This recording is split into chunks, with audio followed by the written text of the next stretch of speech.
jobs, to close the gaps between and within our nations and our regions, to make sure that the towns and cities that powered past industrial revolutions power the next, to drive down energy bills for homes and businesses, and to make sure that never again are we so exposed to global energy price shocks. That approach is based on an understanding that the world that we live in today, the challenges and opportunities that we face as a country, are not those of 10 or 20 years ago. We have entered a new age of insecurity, of global instability, of shocks and geopolitical risks. In response, governments across the world are rebuilding their national economic security through a more active state, pursuing a modern industrial strategy. This is the thinking that lies behind what I call securonomics, an approach that puts the security of working families and the national economy first. This acknowledges the reality of our age and the economic necessity of resilience. But while other countries take the decisive action that is needed, the Conservative government is carping from the sidelines. The US Inflation Reduction Act is encouraging investment into America. Now, the Chancellor here tells us that the Biden administration is engaged in a distortive global subsidy race, while Grant Shapps called the policies dangerous. But when our peers and our economic competitors are powering ahead in the race for the industries of the future, the most dangerous choice of all is inaction. Labour are determined to secure for Britain the jobs, the energy security and the lower bills that we desperately need. That's why we will invest in our low-carbon transition and in Britain's economic security. But as I have always made clear, there is another aspect to economic security, one that we were all reminded of last year in the mini-budget, the consequences of which we are still feeling today, through the Tory mortgage penalty, heaping huge pain on families and thousands of pounds a year on people's housing costs at exactly the moment when they can least afford it. Labour will never play fast and loose with the public finances or with family finances. That is why investments made by a Labour government will always be in line with our fiscal rules, rules that are non-negotiable. We will not waver from our commitment to economic responsibility, because a fairer society and a stronger economy can only be built upon the rock of economic stability. The mission that Keir and Ed and I will outline today is at the very heart of this securonomics approach. So it's a pleasure now to hand over to my friend, Ed Miliband. Thank you.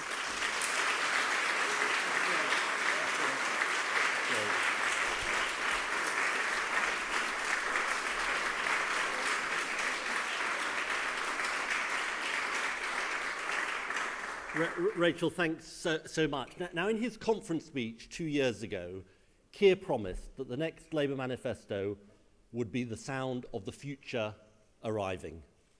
And that is what this mission is. In the last 18 months, every family and business has paid the price for 13 years of failed Conservative energy policy. The worst cost of living crisis in memory, caused by the worst energy bills crisis in memory. And we have been so exposed because we are so dependent on fossil fuels. We are vulnerable to the dictators who control those markets which set the price we pay for oil and gas wherever it comes from.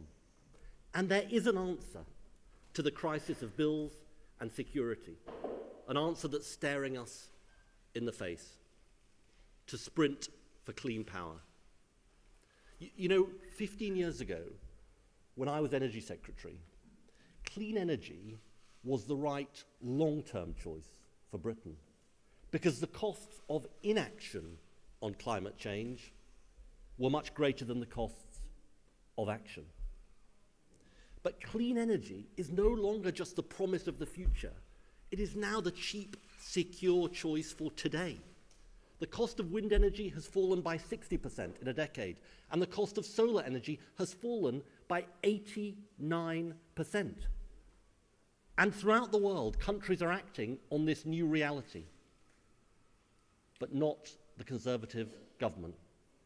They won't even lift their onshore wind ban in England, which is costing every family £180 on their bills. They've left us with the worst insulated homes in Western Europe, and they wave the white flag, as Rachel said, when it comes to the race for clean energy jobs.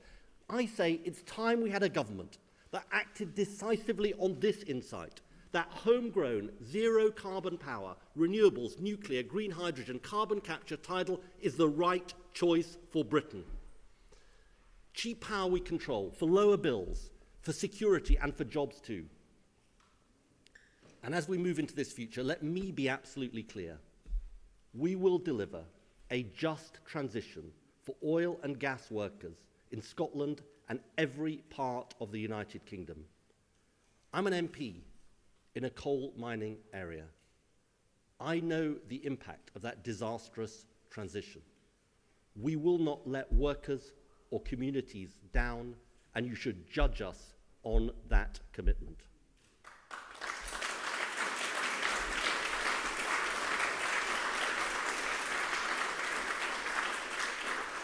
So Labour will meet the scale of what this moment demands. Clean power by 2030, with 500,000 jobs in low-carbon power, a national wealth fund to invest in good British jobs, a plan to upgrade 19 million homes, and GB Energy, our new publicly owned energy company, building thousands of renewable projects across our country, partnering with devolved government, mayors, councils, energy companies, and communities. Lower bills for all, tackling the cost of living crisis, 1 million new owners of renewables, taking back control of our energy system. And friends, this is just the start. The next Labour government will take that spirit we have applied to energy and deliver cleaner air, world-class public transport, and protect and restore our natural environment. We are going to tackle the climate crisis in a way that rebuilds our economy and society for working people. And I also say this, we will deliver because we have a plan and we have the political will to do so. No disrespect to former Labour leaders, including present company. But Keir has put this mission front and centre like none of us before. Rachel, too, has made it central to what she wants to do as Chancellor and her mission to grow our economy, like no previous shadow Chancellor before. Labour in government would have been the Prime Minister and the Chancellor driving this agenda as never before.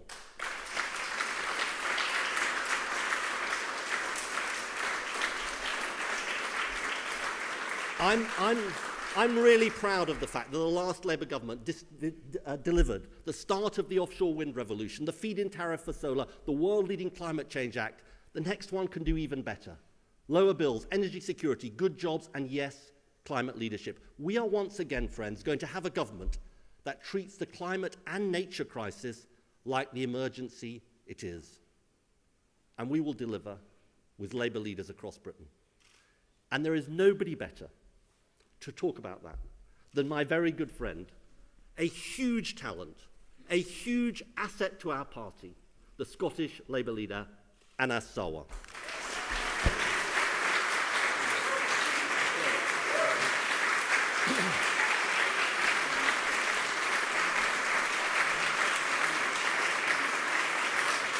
Thank you.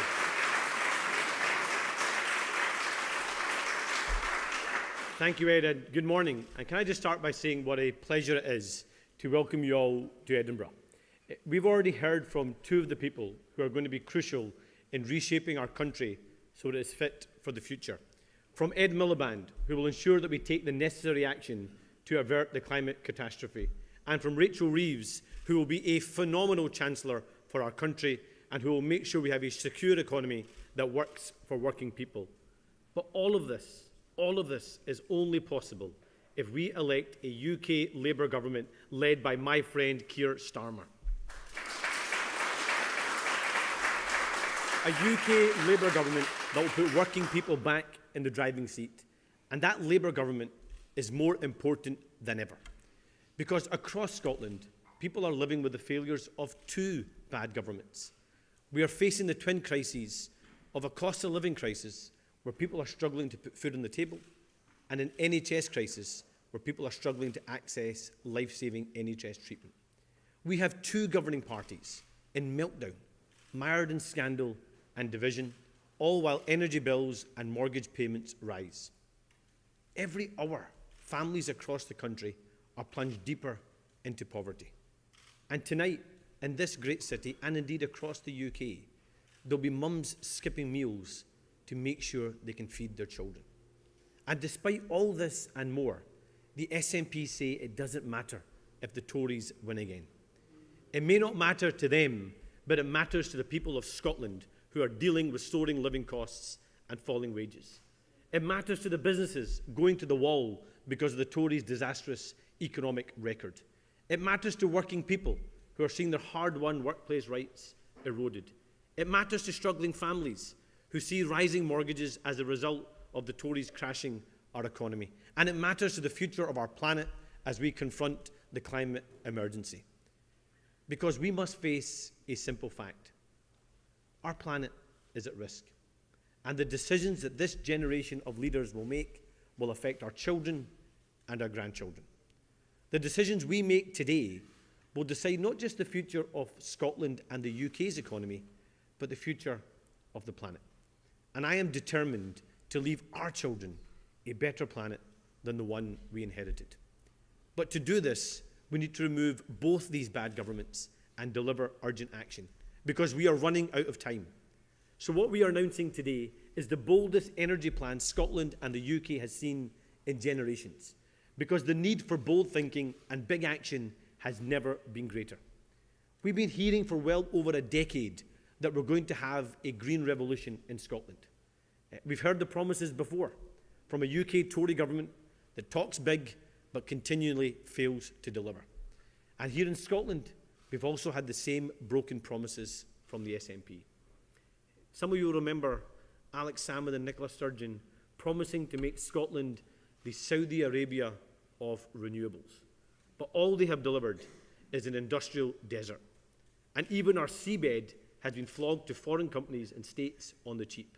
That's why it's so important that we stop the rhetoric, because frankly, that's the easy part. What the people of the UK need right now is not just politicians saying the right things, but actually doing the hard work and delivering for our country. And Labour is determined to do the hard work and deliver. But it's only possible if we get rid of this economically illiterate and morally bankrupt Tory government, and we get rid of this incompetent and dysfunctional SNP government.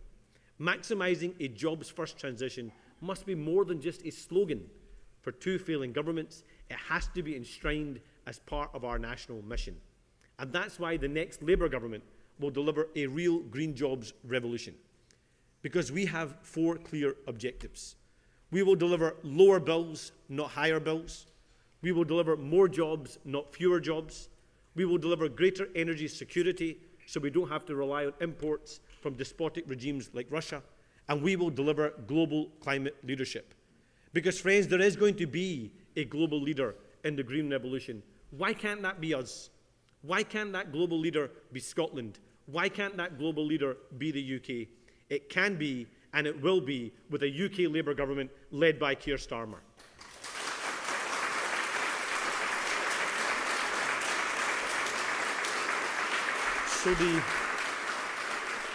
So the bold plans that we are launching today will do more than just deliver a clean energy revolution by 2030.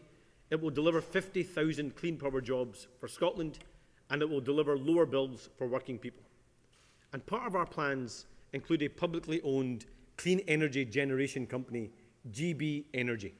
And recognising the significant role that Scotland has to play in that revolution, I am delighted to announce that GB Energy will be headquartered here in Scotland.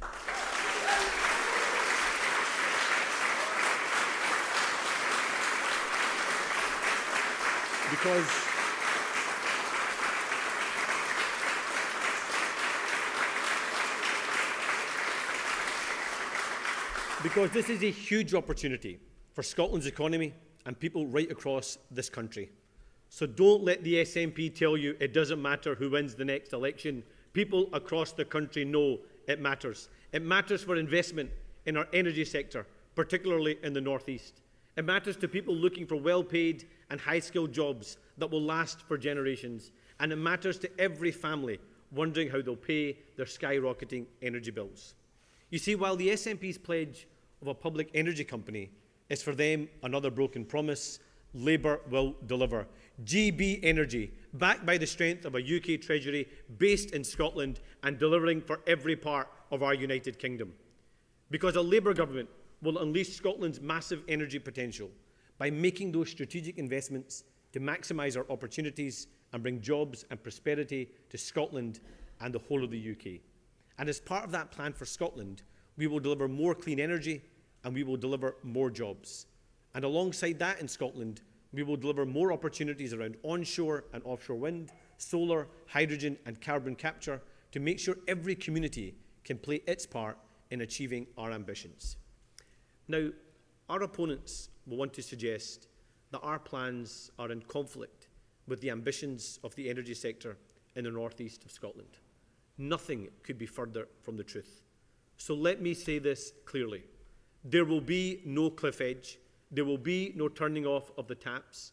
Oil and gas will play a significant role in our energy sector for decades to come. But what people working in our oil and gas industry need is a government that backs them, that works in partnership with them to actually deliver a jobs-first transition, because we know that the public sector can only do so much. Making the UK a clean energy superpower will, yes, require investment from government, but it will need an even greater investment from industry, and that's why we will build that genuine partnership with business to deliver for people across Scotland and across the UK. Because Labour will not make the same mistakes that Margaret Thatcher made when it came to the mining industry. She decimated the sector. Many people lost their jobs and livelihoods, and many never went on to work again.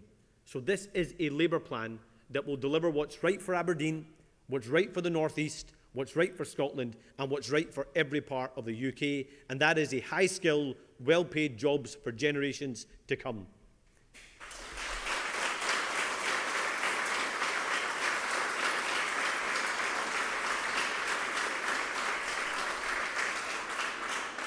For too long, people across this country have had to live with an energy market that has failed to deliver the next generation of jobs, failed to deliver security, and has ended up costing families the earth.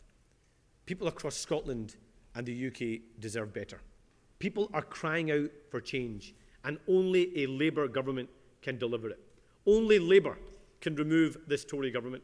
Only Labour can offer unity and ideas while the SNP loses its way.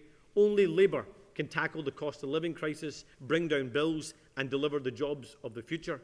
Only Labour believes that our country's best days lie ahead of us. It's time for change, and we are ready to deliver that change for Scotland, for the UK and our planet. Thank you.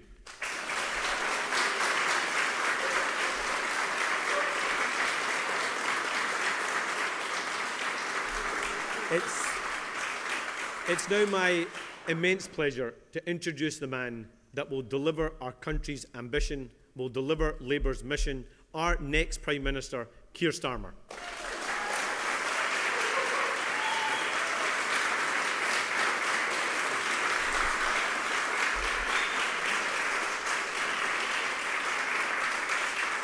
Thank you, Rachel. Thank you, Ed, for your introductory remarks and everything that you're doing on this mission. Thank you, Anas, for your remarks, but also for your leadership here in Scotland. And be under no illusions here, the tide is turning here in Scotland. And that's why I'm delighted to be here in Leith to launch the Labour Party's national mission on clean energy, a cause that will create good jobs, well-paid jobs, 500,000 new jobs, 50,000 here in Scotland, will power us forwards towards net zero, generate growth right across the country, end the suffocating cost of living crisis, get Putin's boot off our throat with real energy security, a stronger, more secure Britain, once again at the service of working people with cheaper bills and clean electricity by 2030.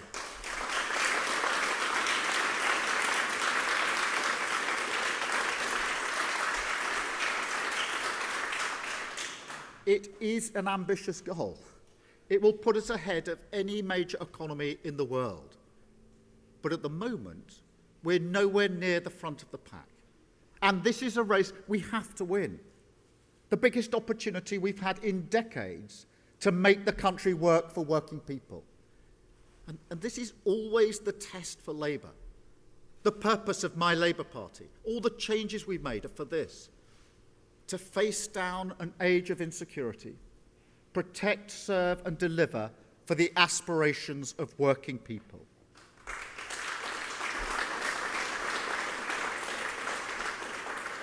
And we relish it. We embrace the harsh light of clear accountability. That's the challenge we choose with mission-led government. And we do it because there are deeper questions here. Questions, I'll be frank, that are being asked of all of us, being asked of Britain. Can we still achieve great things? Can we unite and move forward? Can we change? Can we grow? Can we get things done? Can we build things? New industries, new technologies, new jobs. Will they come to our shores? Or will the future pass us by? You can put it even more starkly. Around the world, people want to know, are we still a great nation? And look, if the question is about the British people, the answer is emphatically yes. But if it's about British politics, I don't need to even answer that, do I? This is what we're taking on. The Labour offer at the next election: a new government and a new way of governing, a plan for change, a plan to use clean power to build a new Britain, a plan to get our future back and say to those who doubt that we can still be great, we are, we can, and we will.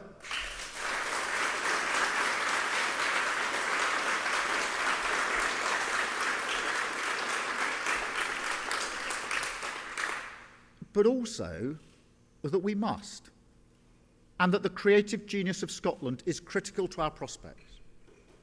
I'll start with the necessity, the unbending urgency of this mission. It's not just about the imperative of the climate emergency, not just the fundamentals of global economic competition, the race for the jobs of the future. It's all of that, absolutely. But it's also something even more serious. Make no mistake, we are living in an increasingly volatile world. The twin risks of climate change and energy security now threaten the stability of nations. So we've got to ground everything we do in a new insight that clean energy is now essential for national security.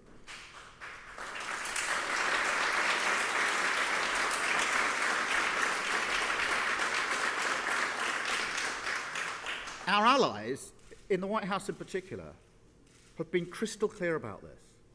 And the war in Ukraine shows the argument with total clarity. It's asking deep and difficult questions of all of us. And I fully accept, especially here, fossil fuel energy plays a huge role in the Scottish economy. It's also part of the social fabric. Communities depend on it. The jobs it provides, good jobs for working people, they're precious.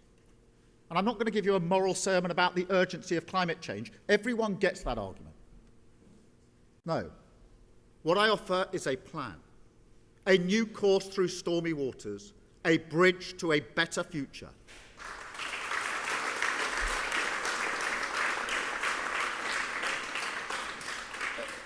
Let me put it this way. I've been right across this nation in the past year. I've been to Wick, Glasgow, Inverness, Kirkcaldy, Rutherglen, Fife, Leith here today.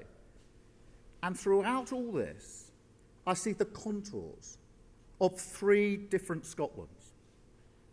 There's the Scotland that the solidarity of working people built, that the labour movement built, the industrial strength, the sense of community, the social housing, the welfare state, the NHS, all emerging out of the rubble of the Second World War, all providing security for working people in defiance of a volatile world.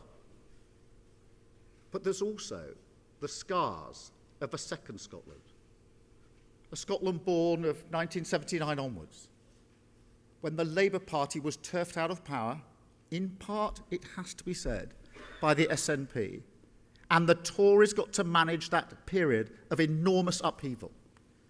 It's a Scotland where the prosperity oil and gas could have brought was squandered on a political war against that first Scotland, where the government saw working-class solidarity across Britain as a threat, not a source of hope and dynamism. And an economic transition away from Scotland's main industries was, as it was in Sheffield and Sunderland, Nottinghamshire and Neath, chaotic, unstable, brutal. But if you come to places like Nova Innovation here, or the hydrogen and carbon capture cluster in Grangemouth, the marvel of Whiteley Wind Farm outside Glasgow, then you can glimpse a different path. The green shoots of a third Scotland, a new Scotland, a future Scotland, a Scotland that is once again the beating heart of Britain, because Britain is once again built for and by the solidarity of working people. So let me say directly to those people in Scotland nervous about the change this mission requires. I know the ghosts industrial change unearths. As a young lawyer, I worked with the mining communities to challenge the Tories' pit closure programme. But deep down, we all know this has to happen eventually, and that the only question is when. So in all candour, the reality is this: the moment for decisive action is now. If we wait until North Sea oil and gas runs out, the opportunities this change can bring for Scotland and your community will pass us by. And that would be a historic mistake. An error for the future of Scotland as big as the Thatcher government closing down the coal mines while frittering away the opportunity of the North Sea.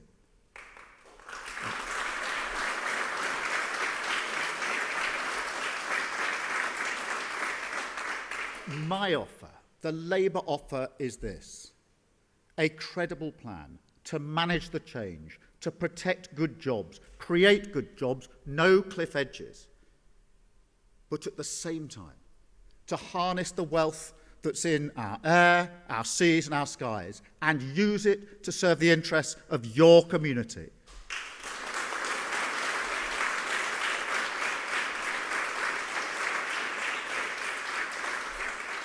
Because what's true in Scotland is true right across the grassroots of Britain. We can use the opportunity of clean energy to create jobs, to deliver security, bring back hope to communities that got ripped apart by the deindustrialisation of the 1980s. This is a future we can win.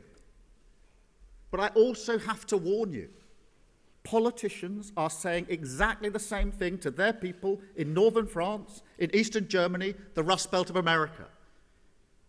Now, we have tremendous advantages here. Our coast, our shallow waters, our universities, our creativity, the depth of our skills, the graft of our people, the superpower sciences, the technological edge, and yes, if you can believe it, even our weather.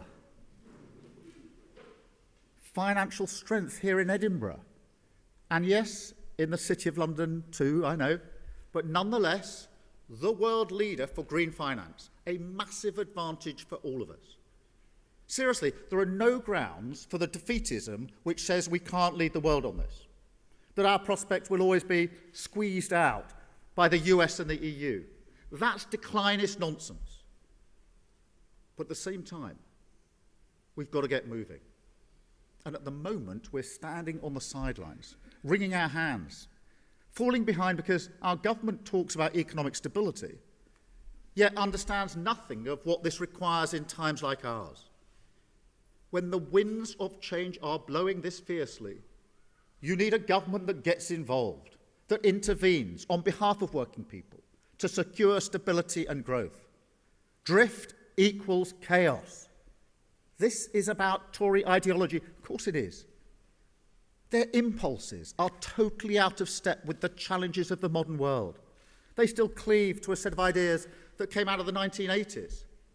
The dismissal of industrial strategy, the contempt for active government, the complacency that says only the market decides which industries matter for working people and national security. You cannot understate this. Those ideas are finished. They can't cope with a world where other countries simply don't behave in the way market dogma expects. The world now knows that crucial global supply chains can be weaponized by tyrants, that a sticking plaster approach to investment will only cost more in the long run, and that, for working class communities, trickle-down economics means power trickles up and jobs trickle out.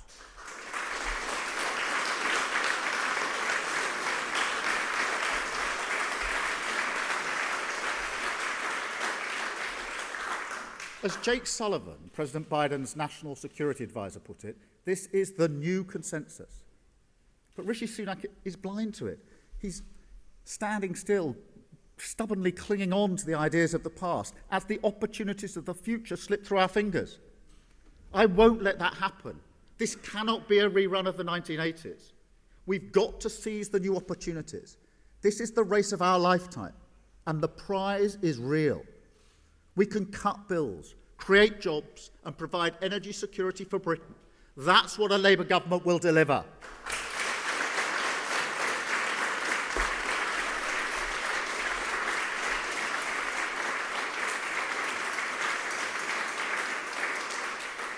That means we need to invest. Of course it does. And look, I know this comes with challenges. Political, yes. The British people always need to know they can trust Labour to spend their money wisely. But also economic, because there are no shortcuts, no easy escape from the damages the Tories have done to our public finances, the wreckage of the past 13 years. We'll need to be ruthless when it comes to our priorities. And we must accept, without complaint, the constraints of fiscal responsibility. It won't be easy. But if you look at the fiscal rules that Rachel set out nearly 2 years ago, they've proved not just resilient to the growing Tory chaos, but also far-sighted.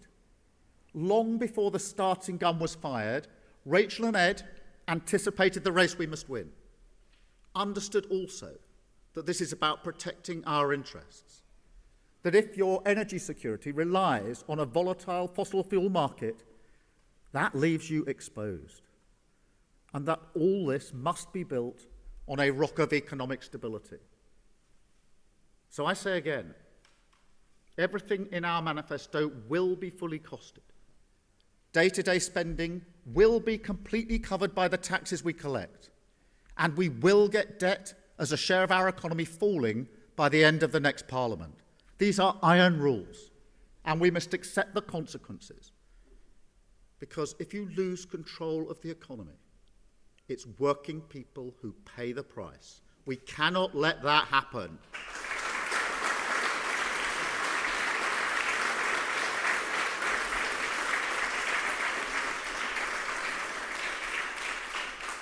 This is the bread and butter of responsible government.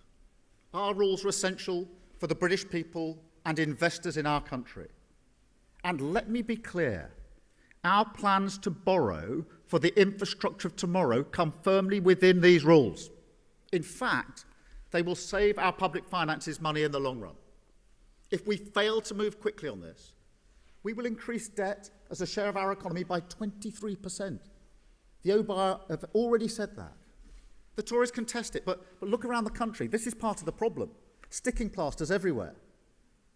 I'll give you an example. Green crap. That's what they said. Cut the green crap. And so they scrapped investment in home insulation, stalled nuclear energy, banned onshore wind.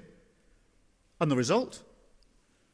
When the crisis hit last year, when Russia invaded Ukraine, not only did the bills of businesses and working people go through the roof, we had to borrow £40 billion with no new infrastructure to show for it. That's not green crap, that's Tory crap.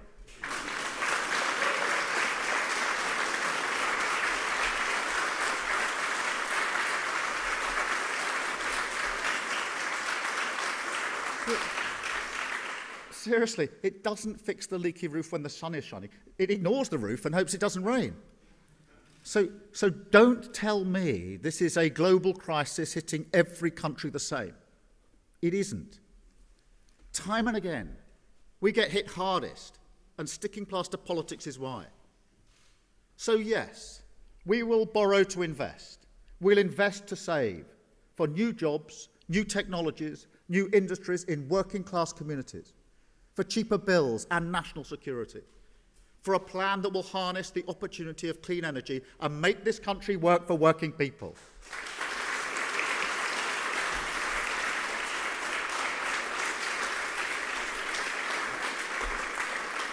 And this isn't some kind of sackcloth and sandals message anymore. It's not a nice to have. Clean British energy is cheaper than fossil fuels, 3 times cheaper. That's a potential goldmine for our mission on growth. And the benefits flow primarily to working people and working class communities. I went to the steelworks in Scunthorpe 2 weeks ago and spoke to the workforce there. Now, they don't glue themselves to railings, but let me tell you, they're desperate for change. They say, we want clean energy. We've got the customers. We just need the technology and a government that stands alongside us. It's the same story in Clydebridge, same story in Port Talbot. These jobs are on the line. So let's back carbon capture. Let's invest in hydrogen, nuclear, tidal energy, double onshore wind, treble solar power, quadruple offshore wind, insulate 19 million homes.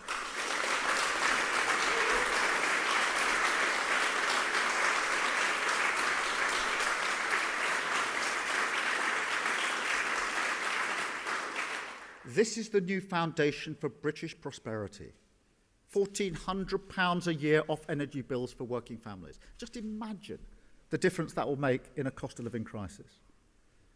But to truly maximise the economic benefits, we need to go beyond investment. We've got to roll up our sleeves and start building things. Run towards the barriers, the planning system, the skills shortages, the investor confidence, the grid. If the status quo isn't good enough, we must find the reforms that restart our engine. I'm not going to accept a situation where our planning system means it takes 13 years to build an offshore wind farm. I'm not going to let slow connections to the national grid hold back £200 billion worth of projects. And I'm not going to allow other countries to build the British infrastructure of tomorrow when those jobs belong in our country.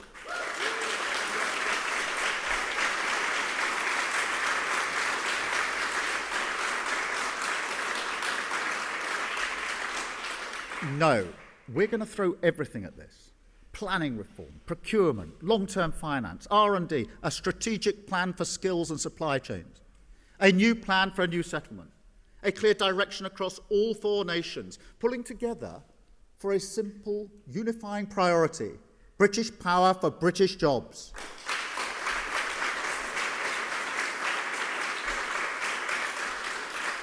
Now, people are going to be sceptical about this.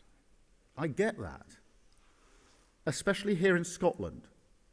People say, we've got the wind farms, we've got the hydroelectricity, we've invested in clean energy, that's all good. But the jobs boom we were promised, it never came. There's no denying this, it's a fact. The Tory SNP era has failed miserably. Less than a quarter of the jobs that the SNP promised have materialised. The simple reason for this is they don't have a plan, never had a plan. In the case of the Tories, don't believe in plans. But at a deeper level, because neither of them are truly invested in Scotland's success. For the SNP, any Scottish triumph in Britain is a threat to the ultimate prize, while the Tories welcome such division because they think it works for them politically. Look at them both now. Look hard. The soap opera that continues to demean Britain's reputation. What do they have to say to the investors who tell me this is great political comedy but we don't see Britain as a stable investment anymore. They aren't serious. To win this race, we need new institutions, new infrastructure, new investors, and above all, a new mindset, a relentless determination to unlock the pride and purpose of the whole country. So today, 3 new steps, all in the first year of the next Labour government, the building blocks of our plan for a new Britain. 1, we will harness the bounty of clean energy and do exactly what the Tories failed to do with North Sea oil and gas, a new national wealth fund. This will crowd in investment for the projects that are critical for growth. The battery gigafactories, the clean steel plants, the ports that can finally handle large offshore wind parks. And crucially, will give the British people a stake in the returns and businesses the stability they need. I spoke to people involved in the projects at Grainmouth lately. They're ambitious, clear about the benefits of carbon capture, but frustrated about the speed of progress. And they're also clear about the missing ingredient, political clarity of thought from government. This is what the government doesn't get.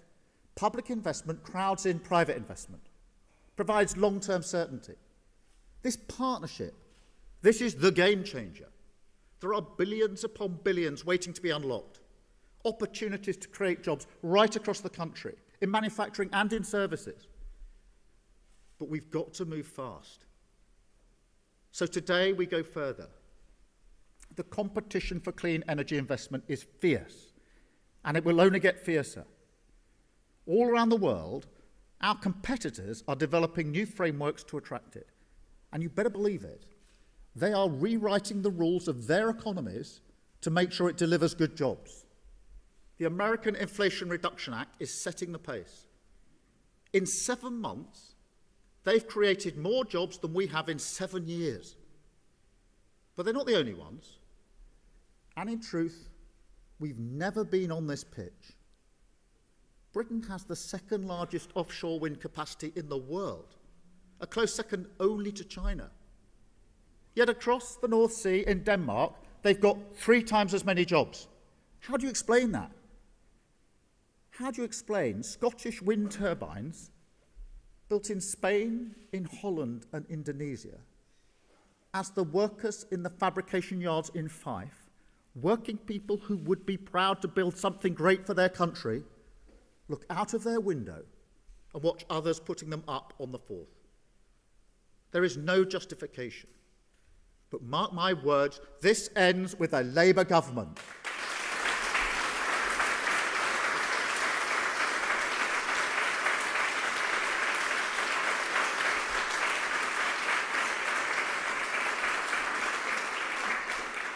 We will transform the way we set the price for investors in clean energy. The contracts for different auctions must deliver jobs as well as investment. We will set new rules as a condition of entry on good work, decent pay, and union recognition.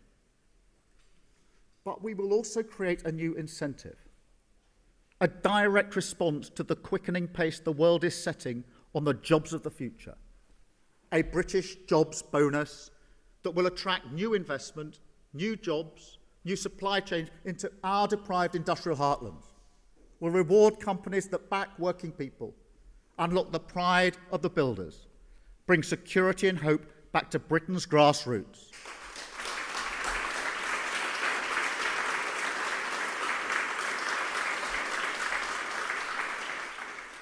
And finally, the centrepiece, the embodiment of our new priorities and values, a new homegrown energy company, a benefit so many of our competitors already enjoy, like Ørsted in Denmark, Vattenfall in Sweden. The argument is simple. If there is money to be made from our resources, it must serve the British people, must invest in our communities, create British jobs.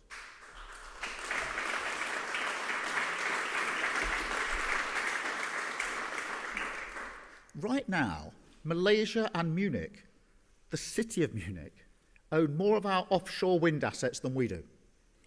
And this makes it so much harder for us to turn clean British power into good British jobs. No more. We will set up a proper national champion, great British energy. We will grow the industries of tomorrow here, the clean energy projects in every community, so that we can win the race for the future. And because it's right for jobs, because it's right for investing in our communities, because it's right for national security, yes, GB Energy will be publicly owned.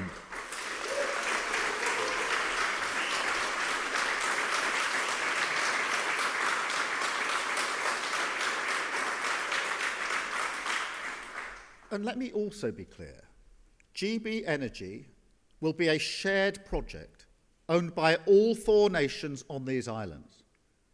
So we will set up a governance structure that will protect its long-term future, whoever's in power in Westminster, whoever's in power in Holyrood. This will be the driving force for a new Britain. It's offshore wind in Scotland, yes, but also in Teesside, North Yorkshire, Grimsby, all the way down our east coast. Tidal energy here and in South Wales. Clean hydrogen energy in Yorkshire, Merseyside and Grangemouth. A national institution, a common cause. The benefits of clean energy owned by the British people, shared by the British people. And because the skills are here, because this belongs to all of us, because of Scottish ingenuity, we will base GB Energy right here in Scotland.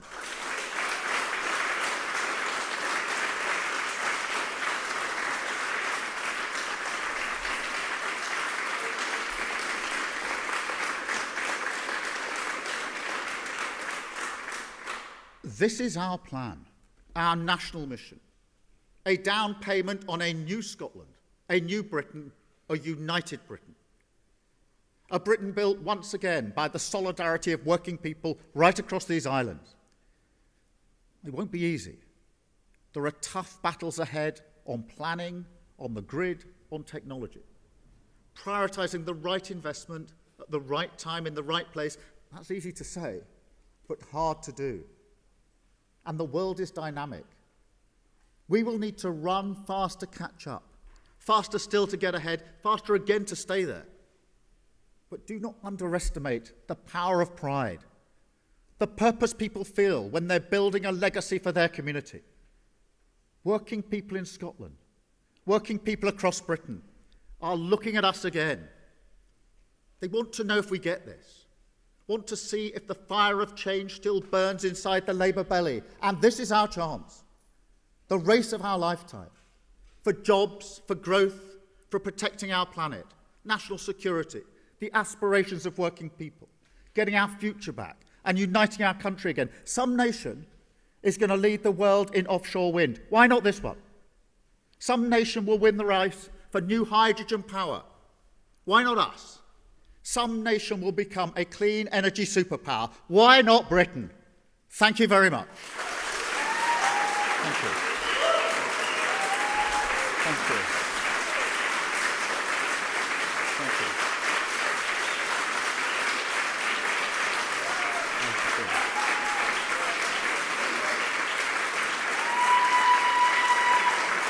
Thank you very much.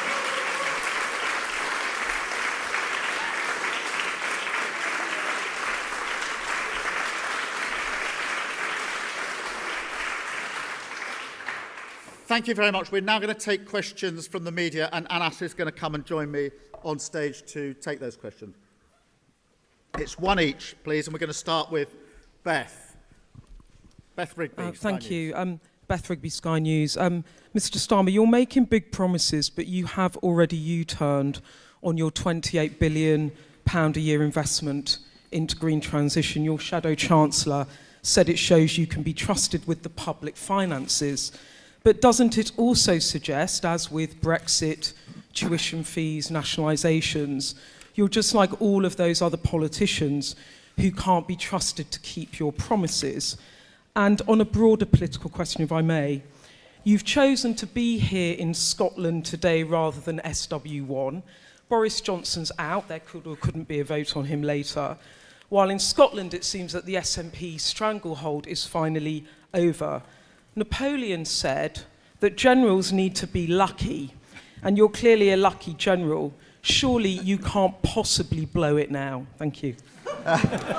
Thank you, Ben. I think, for the record, that was 2 questions, but I've expected nothing less. On the 28 billion, we are doubling down. We're not backing off. And it's really important that we say this. For 2 reasons for the policy position we've adopted. The first is a matter of trust, the very thing you touch on, Beth, which is we said that our fiscal rules were in place. Rachel set them out 2 years or more ago. Inflation now is in a completely different place to where it was 2 years ago because the Tories have made such a mess and done such damage to the economy. But at the same time, as we work through our plans and set out what we'll do in years 1, 2, 3, showing just how serious we are, it's clear that we can ramp up to that £28 billion. And what I would say, Beth, is this. When I say to people in the sector that we will partner with, that we want clean power by 2030, they don't say you're somehow backing down or lacking ambition. They say, whoa, that is a real challenge. Centrica say it's doable, but we're really going to have to go for it. So there's nothing here to read into any sense of lacking ambition or backing down. On the second question, Beth, look, there's a reason that the Tories and the SNP are imploding, and it's their failure in government. For a long time, they've been able to avoid any question about their record, and both of them are now getting questions about their record. And you only have to look at the record and ask the question, and it's the same question of the Tories or the SNP, which is, after however many years in power for each of them, do you feel any better off now than you did when they started? And the answer to that question is no. And because it's no, we can see the impact it's having. But what I would say is this. We know that we have to earn every vote. We know that we have to go up again. I've said to my shadow cabinet, we've got to be exceptional as we go forward from here. There is no right to any vote anywhere in the United Kingdom, whether that's, elsewhere or here in Scotland. We have to earn every vote. I find some comfort in the fact that the changes we've made to the Labour Party, both UK-wide and in Scotland, put us in a position where when people look away from the Tories and SNP and to the opposition, they see a changed Labour Party with answers to the challenges of the future. And I'll end with this. Doesn't it speak volumes that the Labour Party is today launching a plan for the next generation of jobs, whilst the Tories are squabbling back in Westminster and the SNP are preaching about promises that they have broken? Thank you very much, Beth. We'll go to James, please. James Cook, BBC. Yes, thanks very much, Sir Keir. James Cook, BBC News. On the facts, first of all, can you confirm that a Labour government would no longer issue exploration licences for the North Sea, but would allow drilling licences to continue to be issued in existing fields? And on the reaction to that, oil industry bosses and trade unions appear to be united in opposition to your plans, warning that they would chill investment and cost jobs. Doesn't that worry you? Look, James, firstly, thank you for that question. Our policy is directed at exploration licences, as you rightly say, the very early stage licences, and we're very clear about that. That equally means that oil and gas will be part of the mix for decades to come under existing licences, well into the 2050s. But, and I was trying to get at this in my speech, we've got to face the reality that this is dwindling. We've got to be absolutely clear that the transition is on. All around the world, the discussion in other countries about the power of the future is about renewables. And they're racing ahead. The US is racing ahead. They're like a magnet for jobs and investment. The EU is responding, and we need to respond. So this is a massive opportunity to deliver lower bills, not just sticking plaster, where it's just for this year or next year with a windfall tax that can't be sustained, but lower bills because renewables are cheaper. Energy security, because Putin is trying to put his boot on our throat. And oil and gas is sold onto the international market, so that doesn't help reduce bills. And the next generation of jobs. And, when I look back at what happened with the coal mining communities, with the coal fields, and look at the mistakes that were made then, not planning for the future, not having the courage to see the change that was necessary, not leading your nation through that change, I am resolved that we will never repeat that under a Labour government. We will plan for that change and will ensure that good quality jobs are available here, 50,000 in Scotland, all across the UK. And in generations to come, others will look back and say that was a reforming Labour government that seized the moment and secured our energy supply for the future. Anas, can I bring you in on this one, please? Three really brief points, James. First one is I can completely understand the concern from industry and trade unions because they have been promised for the last decade and government hasn't backed up that promise either with investment, partnership or forward thinking. And we're going to change that. You heard that from Keir's speech today. The second point I'd make is we're really clear. There is no cliff edge. There is no turning off of the taps. And oil and gas will play a significant role for decades to come. And the third point is partnership. Partnership is crucial to this. We cannot do this alone.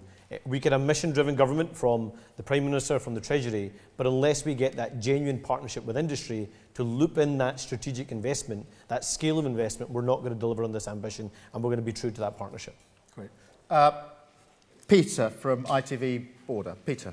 So Keir, this document today says you're committed not to hand out new licences to oil and gas. You also said in your speech that this is a moment for decisive action. So if you were Prime Minister today, would you give the go-ahead to the Rosebank field? The logic of this document surely is that you wouldn't. So why not say that now and be, as you said in your speech, decisive and say, if I become Prime Minister, I will not give the go-ahead, I'll rescind those licenses. Because your document also says you want to demonstrate climate leadership to protect our planet for future generations. A 3 million barrel oil field doesn't do that, does it?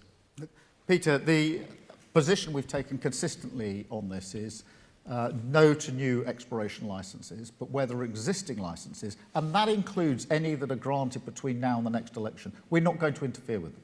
We know the impact that would have on investors, and we're not going to interfere with them. Rosebank is probably up for decision very soon now, and if it's granted, then that falls into the category of existing licences. But this is about the opportunity that renewables gives us, the opportunity for the next generation of jobs and lower bills and energy security. And if we had taken just some of the steps that we've set out today in the last 10 to 15 years, what Ed said in his introduction, we wouldn't be where we are now. We're in the middle of a cost of living crisis, which is bearing down on working families across Scotland, working families across the whole of the United Kingdom, because of the failure to take the difficult decisions. And we're not going to fail to take those difficult decisions. This is about the opportunities of the future. Thank you, Peter. I've got Fiona from The Guardian. Do we have a... Thanks. Mr Starmer, the chair of the Climate Change Committee called the Tories hypocrites because they're handing out new licences while telling other countries not to. But you're talking about continuing to produce oil and gas here for decades. Now, if all countries did that and exploited their reserves like that, we'd go well beyond 1.5 degrees. So by saying that, you're going to be asking other countries to not exploit their reserves while we exploit ours. Doesn't that make you a hypocrite? No, I mean, it's a very clear approach we've taken, which is where there are existing licences, obviously we'll work with the sector under those licences. There will be a mix of oil and gas, but there's got to be a transition, not least because oil and gas is running out. Almost 90% of the gas in the North Sea is already accounted for. It's either out or it's already under licence. And therefore, this is a diminishing return, and we have to be ready for that transition. And that's why I said in my speech, we have to seize this moment. And the ambition we've set out for clean power, clean electricity by 2030 is a really massive ambition. We'll change the nature of power generation in this country, and we will not fall behind other countries on our obligations. We'll get ahead of them, but in doing so, we'll have lower bills, energy security, and the jobs of the future. Thank you, Fiona, and I'll go to Gina of LBC. Thanks, Sir Keir. Can I ask, you talked a lot about an age of insecurity and stability. There will be people listening to this today in the oil and gas industry now worried about their jobs. There are people worried about their homes. What is your message of reassurance to people, who are looking at their rents rising, their mortgages rising, their energy bills rising? And can I ask, this need for investment from industry, does that mean no more windfall taxes on energy companies by a Labour government? Anas, can I come to you? The first thing to do is, people can see the record profits we made by the oil and gas giants. And this is unexpected profits because of what's happened between Russia and Ukraine. And I think it's perfectly reasonable for us to say, in the face of a cost of living crisis where bills are skyrocketing and companies are making those excess profits, that we do have that short-term windfall tax on those excess profits so we can put that money back into families' pockets. And can I also give a reassurance on the first point? We cannot be any clearer. We are not going to make the same mistakes as Thatcher did with the mining industry. We are not going to decimate communities. We are not taking away people's jobs. Those jobs will stay. Those jobs will support and will work with the industry to do that meaningful transition. What we're talking about here is a declining asset and what comes in the face of that declining asset. Now, we can choose to let the asset deplete and then choose to make the investments when it's too late in order to get that transition of jobs, or we can work in partnership to make those strategic investments so people can see with their eyes what that transition looks like, not to have a blind promise. Great, thank you. And I've got Rachel Watson from The Sun. Thanks. Just on Rosebank again, if you don't decide to rescind that licence, are you just in effect letting the Tories do your dirty work if they do give it the go-ahead? And also, as has been said, unions and industry are against your plans on the North Sea oil licence ban. Are there any circumstances that you would grant new licences in the national interest? Well, look, I think I've been pretty clear 3 or 4 times now in relation to this, in relation to existing licences. And we're obviously talking to and working with the unions, talking to and working with the sector. I had a round of discussions with the sector last week. And I would say this about both the unions and the sector. They really want to work with us on the plan we're setting out today. They want to roll up their sleeves and work with us on the renewables because they know the future's in renewables. Talk to any of the players in the sector and they're already putting more in the renewables basket than they are in oil and gas. So they're already on this transition. I think this depiction of them sort of over here only concerned with oil and gas and renewables of no interest is wrong. Actually, they're running towards it. And what they want is a government that works with them and recognises that as we go forward. And that's what we offer them, and we're looking forward to working with them on. It's got to be fair. It's got to ensure that the jobs of the future are in the places. And that's why the British Jobs Bonus is so important, because that is intended to ensure that the jobs in the sector, the supply chain jobs in the sector, are here in the UK. And in Scotland, this is felt very, very strongly, which is, yes, we've got the offshore wind, but we didn't get the jobs with it. The supply chains are elsewhere. I went to Whiteleys, to that turbine, the biggest turbine factory, wind farm in Scotland, actually in the UK. And every single one of the 350 turbines was built elsewhere. Not a single one was built in the United Kingdom. And that's why our British Jobs Bonus is so important. That is to ensure that those jobs are here in the UK, and in particular targeted at the places that most need that, those industrial heartlands. It is the complete opposite of what the Tories failed to do with coal mining, where they let something die, they had no plan for the future, and frankly we're still feeling that, decades later. Thank you very much. Right. Can I just repeat, Rachel, sorry, the 4 principles of energy policy which we've all set out today? And we can't be clearer about this. More jobs, not fewer jobs. Lower bills, not higher bills. Greater energy security, not greater energy insecurity.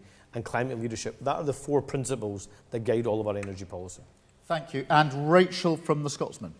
Hi there. I know you said there's not going to be a cliff edge end to oil and gas, but how long can somebody who's working in that industry expect to keep their jobs? And if there's somebody who is considering a career in that industry just now, would you discourage them from pursuing that career? Well, look, absolutely not. And those people are going to keep their jobs. I think it's really important to stress that. Oil and gas is going to play a significant role for decades to come. Many of those roles are already starting to be transitioned in terms of people moving from oil and gas. We met many of those workers, for example, in Wick, that previously worked in the oil and gas sector but now work in our offshore wind capacity. So those jobs will be protected. What we want to do is work with industry to make sure there is that pathway from those oil and gas jobs longer term into those green revolution jobs. Great. Kieran from The Times. Thanks very much. This morning, journalists were promised a hydrogen bus to bring them down here today. And in fact, what was waiting for them was a diesel vehicle with a driver who didn't know where they were going.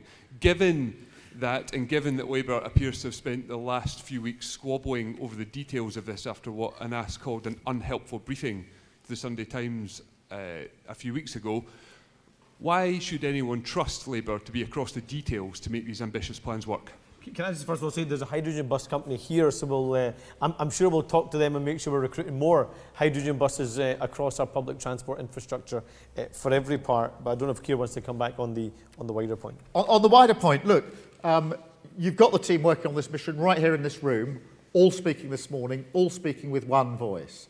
And this is an ambitious plan which is set out in detail, not only in the various words that we've all said this morning, all complimenting words, by the way, but also in the document that underpins it, that sets out the nuts and bolts.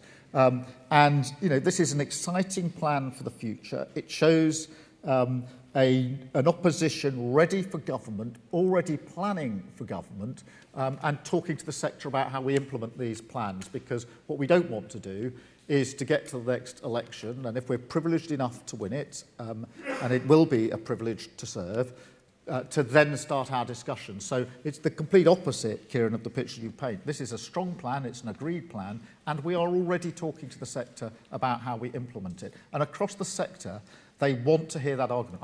We went to Scunthorpe Steelworks, Ed and I, last week. I'll give you just an example of why this is so important. Their customers want decarbonised steel, and they can't produce decustomised steel. And the workforce want to change because they want their jobs. They want their factory, their steelworks to survive. And it will only survive if they go through this change. So they're not saying to us, please save the jobs we've got. They're saying, please help us have the jobs now and for the future. And that's the level of engagement that we're involved in the delivery of this plan. So I'm very confident in this plan. It's a very united team as we go forward. And I think, Kieran, as you go through the document, which you probably haven't had the chance to get the background document, you'll see it's a huge amount of detail there about how we're going to implement it. David from the Mirror. Yeah, hi, thank you very much. Panel Base at the weekend predicted that Labour would now win 26 seats in Scotland. Is this realistic, do you think? How important is Scotland in your plans to try and in the path to Downing Street? And very quickly, if I may, given the events in Westminster at the moment, how do you think history is going to judge Boris Johnson, and what impact is he, in coming elections, is he likely to have in terms of trust in politicians? How much of a challenge is it going to be to win that back? Yeah, just, David, on the question of Scotland, I'll leave the polls to Anas, because I'm very, very conscious of the fact that, for me, there are two things that matter, because it matters to me, it matters to Labour. Scotland is central to our planning as we go forward, for two reasons. Of course, there's the fact that we need seats in Scotland to win a general election. But there's a secondary and really important factor for me, and that is, if we are privileged to serve, I want to be the Prime Minister not just of the UK, but for the UK. And therefore I want that representation here in Scotland to bind together everything that we do as an incoming Labour government for the whole of the United Kingdom. And one of the features of the last 10 to 15 years has been divide, divide, divide, divide, find points of difference. I want to be the Prime Minister leading a Labour government that legitimately says we have representation across the whole of the United Kingdom, and we will pull people together on the important things that matter. This mission is not going to be achieved if we don't pull together as all four nations.